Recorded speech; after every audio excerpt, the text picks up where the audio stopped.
But now, Job, listen to my words. Pay attention to everything I say.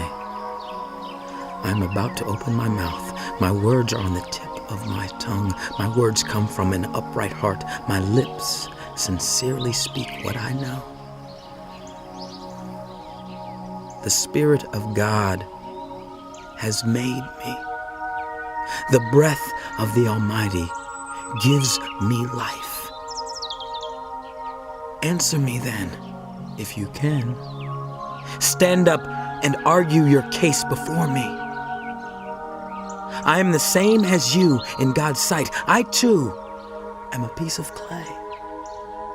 No fear of me should alarm you, nor should my hand be heavy on you.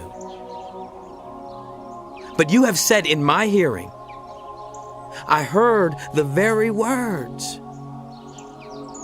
I am pure, I have done no wrong, I am clean and free from sin, yet God has found fault with me. He considers me his enemy. He fastens my feet in shackles. He keeps close watch on all my paths.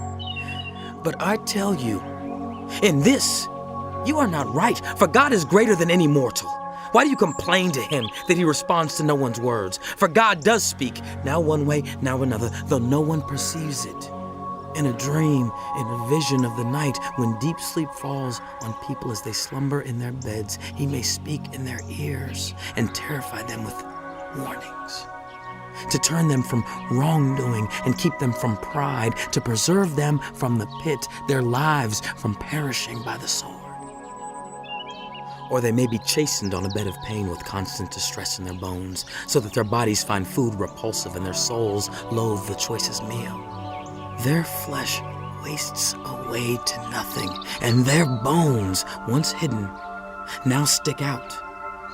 They draw near to the pit, and their lives to the messengers of death. Yet if there is an angel at their side, a messenger, 1 out of 1,000 sent, to tell them how to be upright, and he is gracious to them, and says to God, spare them from going down to the pit. I have found a ransom for them. Let their flesh be renewed like a child's. Let them be restored as in the days of their youth.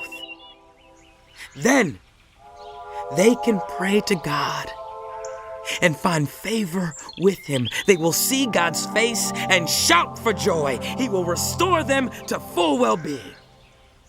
And they will go to others and say, we have sinned. We have perverted what is right, but we did not get what we deserved. God has delivered us from going down to the pit, and we shall live to enjoy the light of life. God does all these things to people. Twice, even 3 times, to turn them back from the pit, that the light of life may shine on them. Pay attention, Job, and listen to me. Be silent, and I will speak. If you have anything to say, answer me. Speak up, for I want to vindicate you. But if not, then listen to me. Be silent, and I will teach you wisdom.